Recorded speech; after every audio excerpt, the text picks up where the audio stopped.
नमस्कार दोस्तों, MPN academy में आप सभी का हार्दिक अभिनंदन है। प्रस्तुत है weekly current affairs test series.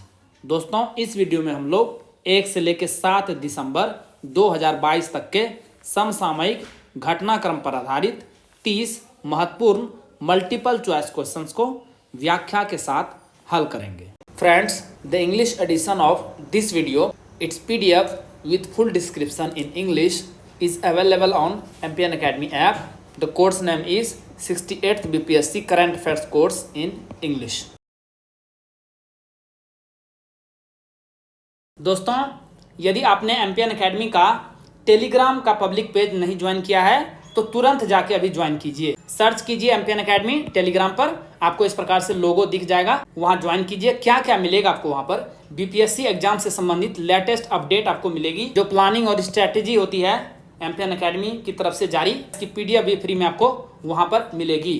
Time table मिलेगा, बुक लिस्ट मिलेगी और बहुत कुछ। और गोल्डन और डायमंड टेस्ट सीरीज के टॉपर्स के रिजल्ट इसी टेलीग्राम पेज पर अनाउंस किए जाते हैं और हमारे कंटेंट से रिलेटेड इंफॉर्मेशन मिलेगी आपको। तो इस पेज को जरूर ही ज्वाइन कीजिए। पहला प्रश्न है, भारत के पहले निजी अंतरिक्ष यान लॉन्च पैड का उद्घाटन किस राज्य में किया गया है? सही जवाब है option number D, Andhra Pradesh. Chennai स्थित अंतरिक्ष तकनीक स्टार्टअप अग्निकुल कॉस्मोस ने श्रीहरिकोटा आंध्र प्रदेश के सतीश धवन अंतरिक्ष केंद्र में भारत के पहले निजी अंतरिक्ष यान लॉन्च पैड का उद्घाटन किया। इसे इसरो तथा भारतीय राष्ट्रीय अंतरिक्ष संवर्धन और प्राधिकरण केंद्र की सहायता से निष्पादित किया गया था। इस लॉन्च पैड के 2 भाग हैं, अग्निकुल लॉन्च पैड और अग्निकुल मिशन नियंत्रण केंद्र, जो एक दूसरे से 4 किलोमीटर दूर है। अग्निकुल कॉस्मोस इस लॉन्च पैड से अपने अग्निबाण रॉकेट को लॉन्च करने की योजना बना रहा है। द्विपक्षीय अभ्यास अग्नि योद्धा के 12वें संस्करण का आयोजन भारत और किस देश के बीच किया गया? सही जवाब है option number A, Singapore. Maharashtra के फील्ड फायरिंग रेंज में आयोजित इस अभ्यास के अंतर्गत दोनों देशों के सेनाओं द्वारा आर्टिलरी शाखा द्वारा नई पीढ़ी के उपकरणों का उपयोग करते हुए संयुक्त रूप से मारक क्षमता नियोजन का प्रदर्शन एवं निष्पादन किया गया। इस अभ्यास के अंतर्गत संयुक्त योजना निर्माण के तहत संयुक्त रूप से कंप्यूटर वॉर गेम में दोनों पक्षों द्वारा भागीदारी का भी प्रदर्शन किया गया। डीजी यात्रा सुविधा का उद्घाटन किस हवाई अड्डे पर किया गया? सही जवाब है option number C, Indira Gandhi अंतर्राष्ट्रीय हवाई अड्डा, नई दिल्ली। नागरिक उड्डयन मंत्री ज्योतिरादित्य सिंधिया ने 1 दिसंबर को डीजी यात्रा सुविधा का उद्घाटन किया। यह सुविधा बेंगलुरु, वाराणसी और दिल्ली सहित देश के 3 हवाई अड्डों पर शुरू की गई है। डीजी यात्रा हवाई अड्डों की विभिन्न चौकियों पर चेहरे की पहचान तकनीक के आधार पर हवाई यात्रियों के संपर्क रहित प्रसंस्करण की सुविधा प्रदान करती है। सरकार ने हवाई यात्रा को और सुलभ बनाने हेतु चुनिंदा हवाई अड्डों पर पेपरलेस एंट्री की शुरुआत की है। पहले चरण में यह पहल 7 हवाई अड्डों पर शुरू की जाएगी। मार्च 2023 तक हैदराबाद, कोलकाता, पुणे और विजयवाड़ा हवाई अड्डों को भी इसमें शामिल किया जाएगा। स्वर्ण धरोहर महोत्सव का आयोजन किस शहर में किया गया? सही जवाब है ऑप्शन नंबर डी, नई दिल्ली। संस्कृति मंत्रालय भारत सरकार ने स्वर्ण धरोहर फाउंडेशन के सहयोग से सेंट्रल विस्टा में कलांजलि के तहत 3 दिवसीय स्वर्ण धरोहर महोत्सव का उद्घाटन किया।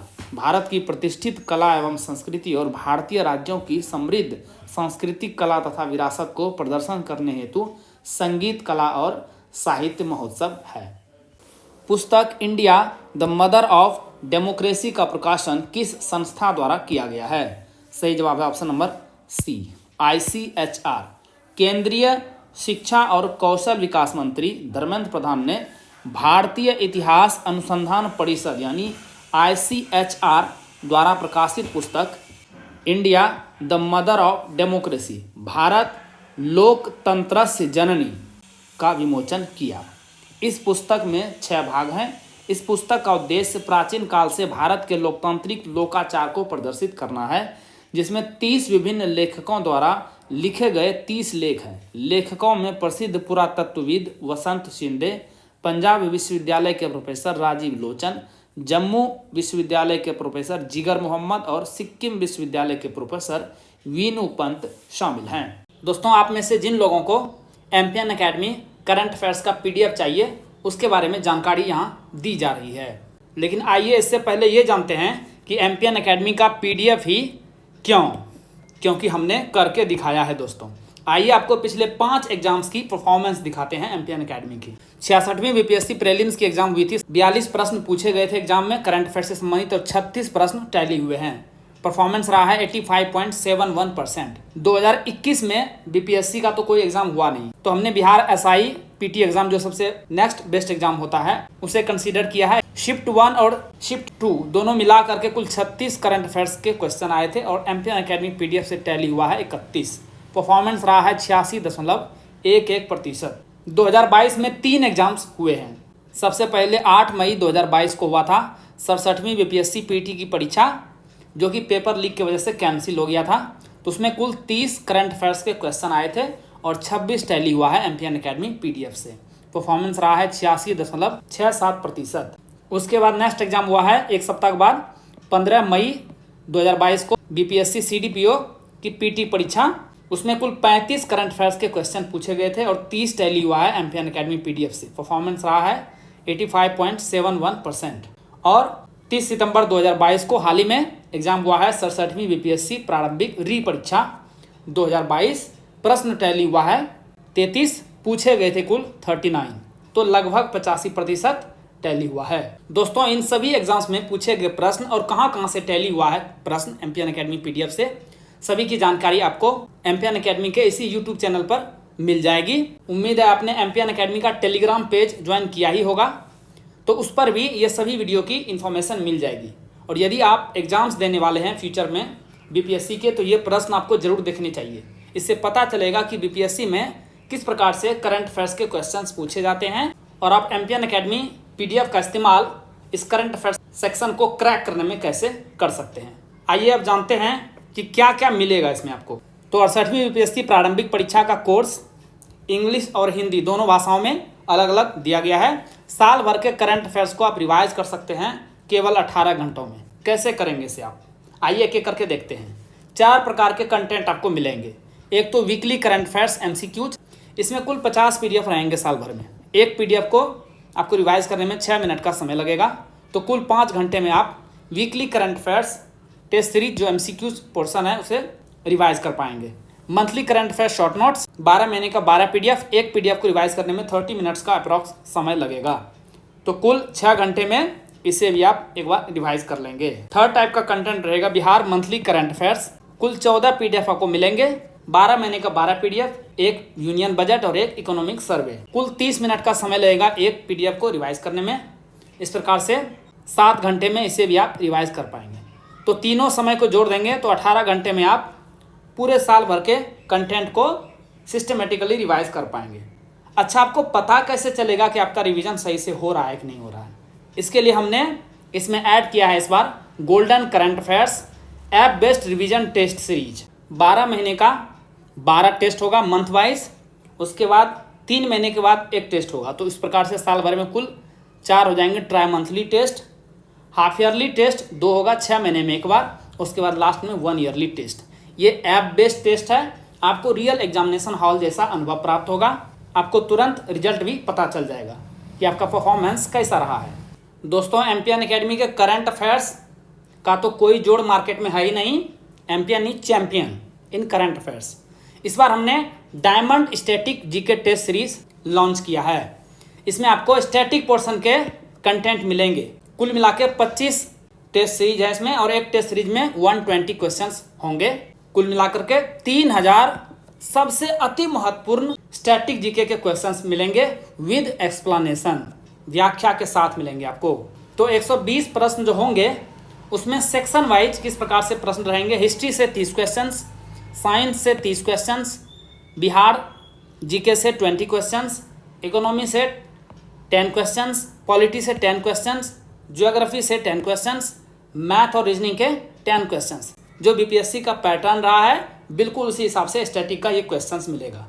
और एक सेट को जो 120 का क्वेश्चन है उसे सॉल्व करने के लिए आपको 90 मिनट्स का समय मिलेगा। तुरंत आप रिजल्ट इसमें देख सकते हैं कि आपका परफॉर्मेंस कैसा रहा है। आइए अब जानते हैं कि ये पीडीएफ और टेस्ट सीरीज आपको मिलेगा कैसे। दोस्तों सबसे पहले यदि आपने एमपीएन अकेडमी ऐप डाउनलोड नहीं किया है तो गूगल प्ले स्टोर पर जाइए और एमपीएन अकेडमी सर्च कीजिए। वहाँ पर आपको इस प्रकार से एमपीएन अकेडमी का लोगो दिखेगा। आपको इस वीडियो के डिस्क्रिप्शन बॉक्स और पिन कमेंट सेक्शन में भी एमपीएन अकेडमी ऐप का लिंक मिल जाएगा। जैसे ही ऐप को इंस्टॉल करेंगे आप वहाँ पर चले जाएंगे आप स्टोर सेक्शन में, नीचे स्टोर सेक्शन मिलेगा ऐप के। वहाँ पर जाने के बाद आप कोर्स चुनें। 2 प्रकार के कोर्स उपलब्ध हैं, एक 68वीं बीपीएससी करंट अफेयर्स का कोर्स और एक diamond static GK test series. Hindi और इंग्लिश में अलग अलग कोर्स उपलब्ध है। ध्यान से कोर्स का लैंग्वेज सेलेक्ट करेंगे। हिंदी का कोर्स हिंदी में लिखा रहेगा और इंग्लिश का इंग्लिश में। जैसे ही कोर्स पर क्लिक करेंगे वहाँ पर पेमेंट का लिंक नीचे मिल जाएगा। बहुत ही मामूली शुल्क पर ये सभी सामग्री आपको प्रोवाइड की जा रही है। पेमेंट करते ही आपको कंटेंट सेक्शन में सारी सामग्री उपलब्ध हो जाएगी। इंडोनेशिया के किस द्वीप पर स्थित सेमेरू ज्वालामुखी में जबरदस्त विस्फोट हुआ है? सही जवाब है ऑप्शन नंबर ए, जावा। पूर्वी जावा द्वीप पर स्थित सुमेरु को द ग्रेट माउंटेन के रूप में भी जाना जाता है। यह जावा का सबसे उच्चतम ज्वालामुखी शिखर है तथा सर्वाधिक सक्रिय ज्वालामुखियों में से एक है। इसमें अंतिम बार दिसंबर 2019 में विस्फोट हुआ था।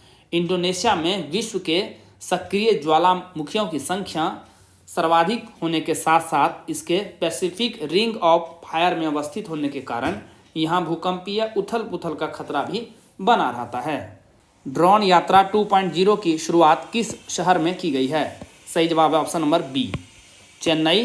केंद्रीय सूचना एवं प्रसारण मंत्री अनुराग ठाकुर ने 6 दिसंबर को चेन्नई में ड्रोन यात्रा 2.0 को झंडी दिखाई।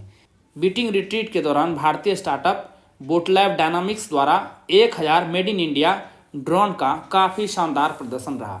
बोटलैब डायनामिक्स का नेतृत्व आईआईटी के पूर्व छात्र कर रहे हैं। स्वामित्व योजना के एक भाग के रूप में गांवों में जमीन और घरों का सर्वेक्षण ड्रोन के जरिए किया जा रहा है। भारतीय रिजर्व बैंक द्वारा जारी रिटेल डिजिटल रुपया सुविधा के पहले फेज में कितने शहरों को शामिल किया गया है? सही जवाब है ऑप्शन नंबर बी, 4 शहर को। आरबीआई ने पायलट आधार पर 1 दिसंबर 2022 को रिटेल डिजिटल रुपया ERR लॉन्च करने की घोषणा की है।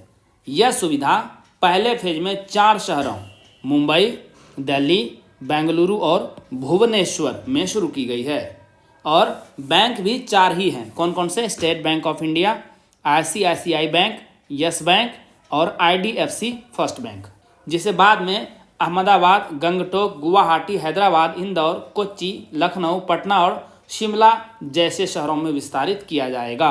डिजिटल मुद्रा में लेन देन व्यक्ति से व्यक्ति यानी P2P, पर्सन टू पर्सन और व्यक्ति से व्यापारी यानी पर्सन टू मार्केट के बीच किया जा सकेगा। साथ ही व्यापारिक स्थानों पर QR कोड का उपयोग करके व्यापारियों को भुगतान किया जा सकेगा। भारत वास्य नार व्यवस्था की अध्यक्षता कब शुरू करेगा? सही जवाब है ऑप्शन नंबर ए, 1 जनवरी 2023। वास्य नार अरेंजमेंट एक बहुपक्षीय निर्यात नियंत्रण तंत्र है। भारत वास्यनार व्यवस्था की अध्यक्षता 1 वर्ष के लिए करेगा। वास्यनार व्यवस्था के माध्यम से सदस्य देश हथियारों के हस्तांतरण पर सूचना का आदान प्रदान करते हैं। यह पहली बार है जब भारत इसकी अध्यक्षता करने जा रहा है। वास्यनार अरेंजमेंट में कुल 42 सदस्य देश हैं। इन देशों की यह भी जिम्मेदारी होती है कि हथियारों के हस्तांतरण के लिए राष्ट्रीय नीतियों को शांतिपूर्वक लागू किया जाए। भारत को 7 दिसंबर 2017 को वास्यनार अरेंजमेंट के 42वें सदस्य के रूप में शामिल किया गया था। वर्ल्ड बैंक की प्रवासन और विकास रिपोर्ट के अनुसार 2022 में रेमिटेंस की दुनिया में भारत की रैंक क्या रही? सही जवाब है ऑप्शन नंबर ए, पहला स्थान। विदेश में रह रहे भारतीय इस वर्ष 100 बिलियन अमेरिकी डॉलर से अधिक भारत में भेजने जा रहे हैं, यानी ये एस्टिमेट है। तो टॉप 5 रिसिपेंट्स ऑफ रेमिटेंसेस में भारत है नंबर 1 पे, सेकंड पोजीशन पर है मैक्सिको, थर्ड पर चाइना, फोर्थ पे फिलीपींस और 5वें नंबर पे है मिस्र। भारत को रिकॉर्ड रेमिटेंस भारत से बाहर रह रहे भारतीयों द्वारा भेजा जा रहा पैसा है। भारतीयों द्वारा सबसे ज़्यादा पैसा भेजा जाता है अमेरिका से 23.4%। उसके बाद दूसरे नंबर पर है UAE 18% के साथ, तीसरे नंबर पे UK, उसके बाद सिंगापुर, उसके बाद सऊदी अरेबिया, फिर कुवैत, फिर ओमान, फिर कतर, फिर हांगकांग और फिर ऑस्ट्रेलिया का। भारत की प्रेसिडेंसी में G20 की पहली शेरपा बैठक का आयोजन किस शहर में किया गया? सही जवाब है option number C, Udaipur. Bharat की G20 प्रेसिडेंसी की 4 से 7 दिसंबर 2022 तक निर्धारित पहली शेरपा बैठक में लेक सिटी उदयपुर राजस्थान में अंतर्राष्ट्रीय शेरपाओं और उनके प्रतिनिधि मंडलों और आमंत्रित अंतर्राष्ट्रीय संगठनों के प्रमुखों का स्वागत किया गया। इनमें G20 देश, 9 अतिथि देश और 14 आमंत्रित अंतर्राष्ट्रीय संगठनों के प्रमुख हैं। पहली शेरपा बैठक की वार्ता भारत के G20 शेरपा कौन है? अमिताभ कांत ने शुरू की, जिन्होंने 13 कार्यकारी समूहों में भारत की G20 प्राथमिकताओं को प्रस्तुत किया। भारत का पहला गोल्ड एटीएम किस शहर में लगाया गया है? सही जवाब है option number C, Hyderabad. Hyderabad Telangana स्थित गोल्ड सिक्का प्राइवेट लिमिटेड ने startup company open cube technologies के साथ मिलकर अपना पहला गोल्ड एटीएम लॉन्च किया है। यह सर्विस 24 घंटे उपलब्ध रहेगी। इस एटीएम की मदद से कस्टमर आधा ग्राम, 1 ग्राम, 2 ग्राम, 5 ग्राम, 10 ग्राम, 20 ग्राम, 50 ग्राम से लेकर 100 ग्राम तक के भार के गोल्ड कॉइन को खरीद सकते हैं। गोल्ड एटीएम में सिक्कों को टेम्पर प्रूफ पैक में 24 कैरेट के साथ प्रमाणित किया जाता है। भारतीय नौसेना के नए प्रेसिडेंट्स स्टैंडर्ड एंड कलर और नए नेवी क्रेस्ट का अनावरण कहाँ किया गया? सही जवाब है ऑप्शन नंबर डी, विशाखापट्टनम। नौसेना दिवस 4 दिसंबर पर नौसेना इनसाइन के नए डिजाइन में व्हाइट इनसाइन पर बने रेड वर्टिकल लाइंस को एक नीले अष्टकोण के साथ बदला गया है, जिनमें ट्विन गोल्डन बॉर्डर शामिल थे, जिसमें एंकर के ऊपर राष्ट्रीय प्रतीक और एंकर के स्टॉप पर राष्ट्रीय प्रतीक सत्यमेव जयते बना हुआ है। नए नौसेना इनसाइन में ऊपरी बाएं कैंटन पर नेशनल फ्लैग को बरकरार रखा गया है। भारत में वर्तमान रेपो दर यानी रेपो रेट क्या है? सही जवाब है ऑप्शन नंबर डी, 6.25। आरबीआई ने रेपो रेट में 35 बेसिस पॉइंट की बढ़ोतरी की है। आरबीआई ने लगातार 5वीं बार नीतिगत ब्याज दर रेपो रेट में 0.35% का इजाफा किया है।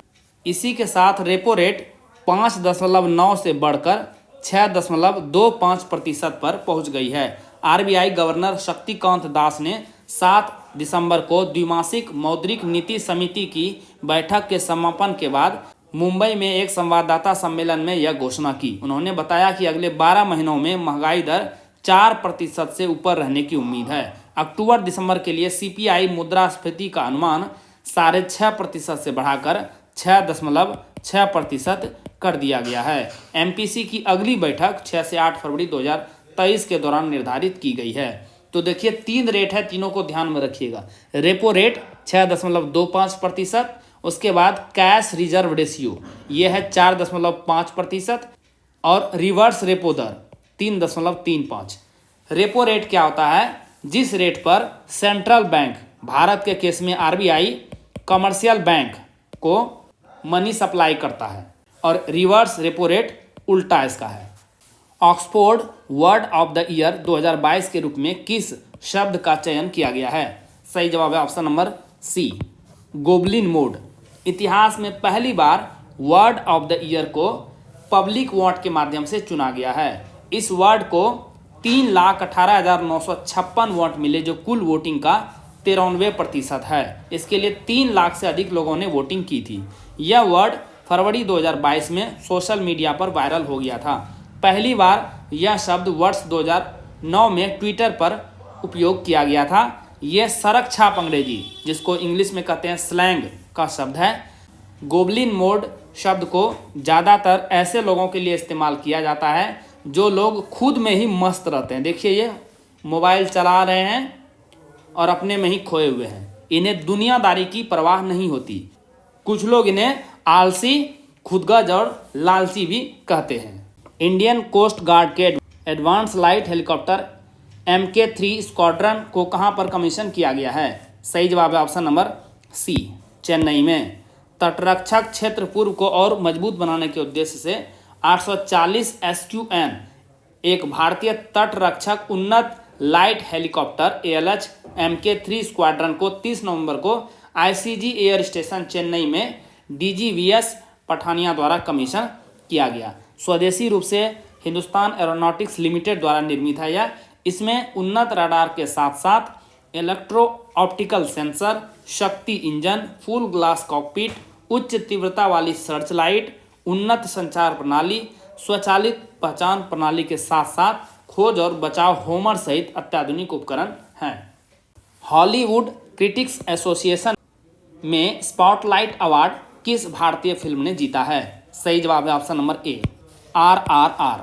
अभी हाल ही में 2 दिसंबर को निर्देशक SS राजामौली ने न्यूयॉर्क फिल्म क्रिटिक्स सर्कल में बेस्ट डायरेक्टर का अवार्ड जीता था। इंटरनेशनल लेवल पर एक हफ्ते के बीच ये दूसरा अवार्ड है RRR फिल्म को। एक्टर एंजेला बैसेट और डायरेक्टर रियान जॉनसन के साथ RRR के कास्ट एंड क्रू को लॉस एंजलिस में 6ठे HCA फिल्म अवार्ड्स में यह पुरस्कार प्रदान किया जाएगा। दिल्ली नगर निगम MCD चुनाव 2022 में किस पार्टी को बहुमत मिली है? सही जवाब है ऑप्शन नंबर बी, आम आदमी पार्टी। MCD के 250 वार्डों के लिए 4 दिसंबर को वोटिंग कराई गई थी।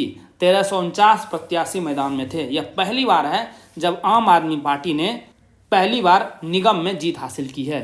134 सीटों के साथ जीत दर्ज कर आप अपना मेयर या महापौर बनाएगी। इस बार दिल्ली में 2014 और 2017 से भी कम मतदान हुआ था। 22 मई 2022 को एकीकरण के बाद दिल्ली में पहली निगम के चुनाव हुए थे। दूसरे स्थान पे भारतीय जनता पार्टी रही है 104 सीटों के साथ और तीसरे पोजीशन पर कांग्रेस पार्टी मात्र 9 सीटों के साथ। International shooting sports federation ISSF president cup में पुरुषों की 10 मीटर एयर राइफल इवेंट में किसने स्वर्ण पदक जीता है?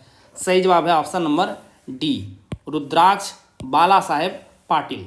ISSF प्रेसिडेंट कप 28 नवंबर से 4 दिसंबर के मध्य मिस्र की राजधानी काहिरा में आयोजित की गई थी। रुद्राक्ष ने गोल्ड मेडल मैच में दुनिया के नंबर 1 खिलाड़ी इटली के डेनिलो सोलाजो को 16-8 से हरा दिया।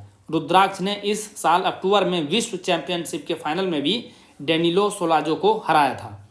वही अन्य भारतीय महिला शूटर मौदगिल अंजुम ने 50 मीटर राइफल 3 पोजीशन में सिल्वर जीता है। कोलंबिया में 2022 विश्व भारोत्तोलन चैंपियनशिप में किस भारतीय खिलाड़ी ने रजत पदक जीता है? सही जवाब है option number D, Saikhom Mirabai Chanu. Mirabai ने कुल 200 किलोग्राम का भार उठाया, जबकि सिन्हुआ जो कि तीसरे पोजीशन पर रही 198 किलोग्राम भार ही उठा सकी। चीन की जियांग हुई हुआ ने 206 किलोग्राम भार उठाकर स्वर्ण पदक जीता। विश्व चैंपियनशिप में मीराबाई का यह दूसरा पदक है। इससे पहले इन्होंने 2017 में 194 किलोग्राम भार उठाकर स्वर्ण पदक जीता था। अपने इक्वेलिस अंतरिक्ष यान को चलाने के लिए जल प्रणोदन प्रणाली यानी स्ट्रीम का सफलतापूर्वक उपयोग किस देश ने किया है? सही जवाब है option number C, Japan. Japan aerospace exploration agency JAXA ने दावा किया कि यह जल प्रणोदन प्रणाली का उपयोग करके लोअर अर्थ ऑर्बिट से पूरे दुनिया का पहला सफल ऑर्बिट कंट्रोल है। इस बीच चंद्रमा के पास से उड़ान भरने के बाद अंतरिक्ष यान ने एक्वारियस नाम के एक इंजन का उपयोग किया।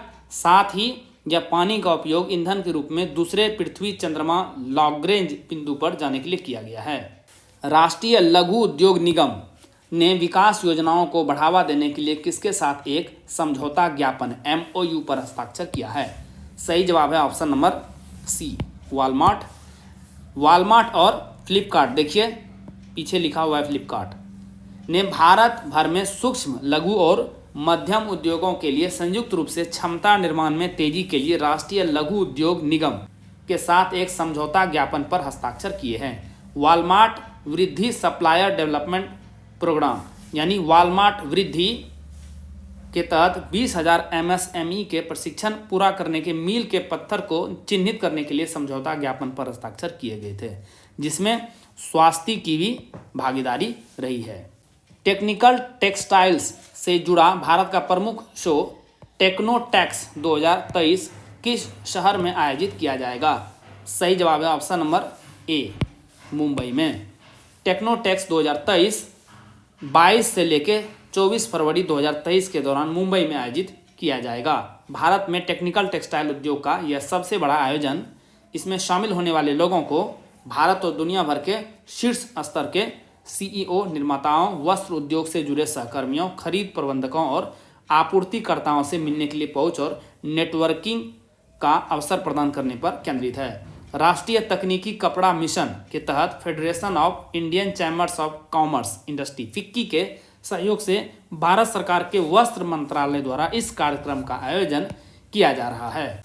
भारत के किस शहर में सिंगल कॉलम पर हाईवे, फ्लाईओवर तथा मेट्रो रेल सेवा के साथ सबसे लंबे डबल डेकर ब्रिज ने Guinness book of world record बनाया है? सही जवाब है ऑप्शन नंबर सी, नागपुर।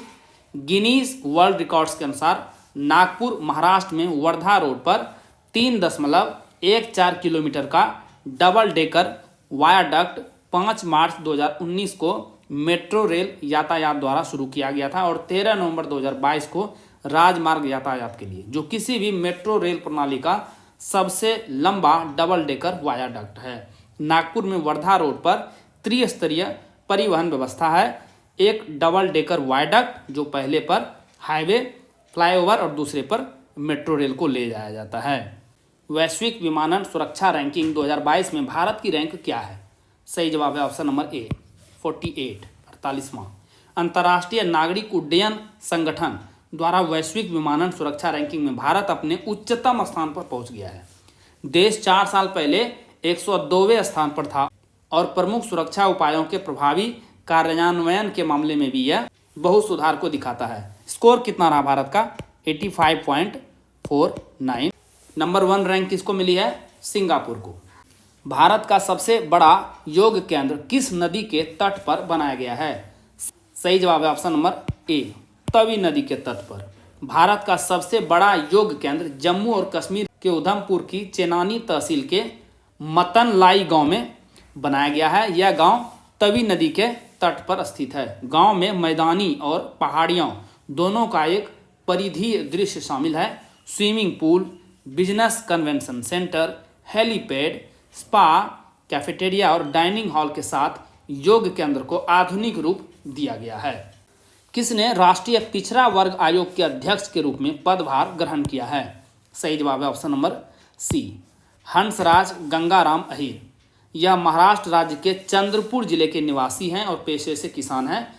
यह महाराष्ट्र के लोकसभा निर्वाचन क्षेत्र चंद्रपुर से 4 बार सांसद रह चुके हैं और महाराष्ट्र विधान परिषद के भी सदस्य रहे हैं। यह कोयला और इस्पात पर संसदीय स्थायी समिति के अध्यक्ष के रूप में भी कार्य कर चुके हैं। यह 16वीं लोकसभा में भारत सरकार के केंद्रीय गृह राज्य मंत्री और केंद्रीय रसायन और उर्वरक राज्य मंत्री भी रह चुके हैं। यूएस सिटी ऑफ मेम्फिस में राष्ट्रीय नागरिक अधिकार संग्रहालय द्वारा प्रतिष्ठित द एमसीरी पीस पुरस्कार से किसे सम्मानित किया गया है? सही जवाब है option number D, Shri Shri Ravishankar. भारतीय आध्यात्मिक नेता और वैश्विक मानवतावादी श्री श्री रविशंकर को इनके वैश्विक आई स्टैंड फॉर पीस अभियान के दौरान यह पुरस्कार प्रदान किया गया।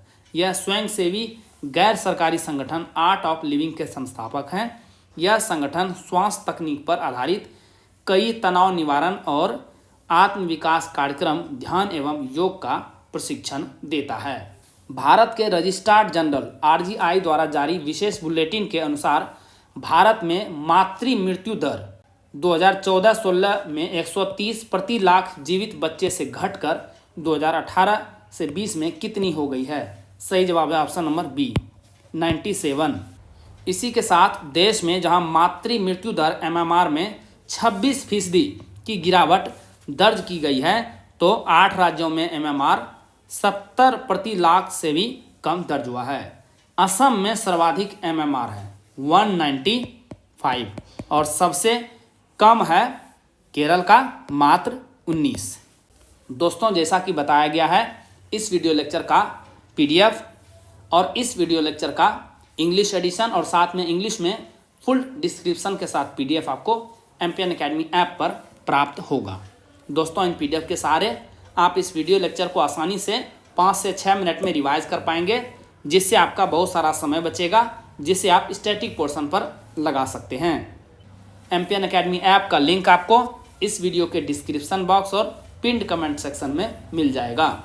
चलिए अंतिम प्रश्न को हल करते हैं। भारतीय मूल की कितनी महिलाओं को ऑस्ट्रेलिया में सुपरस्टार ऑफ STEM चुना गया है। सही जवाब है option number B. 3, science and technology Australia STA ने टेक्नोलॉजी, इंजीनियरिंग और मैथमेटिक्स STEM का फुल फॉर्म हुआ में कार्य करने वाले 60 ऑस्ट्रेलियाई विशेषज्ञों को चयनित किया है। इस लिस्ट में 3 भारतीय मूल की महिलाएं शामिल हैं, नीलिमा काडियाला, डॉक्टर इंद्रानी मुखर्जी और डॉक्टर एना बाबुरमानी। दोस्तों, इसी के साथ साप्ताहिक करंट अफेयर्स टेस्ट सीरीज के इस संस्करण को समाप्त करने की आपसे इजाज़त चाहूँगा। वीडियो देखने के लिए बहुत बहुत धन्यवाद। Thank you very much. मिलते हैं अगले वीडियो में। All the best for your exam preparation.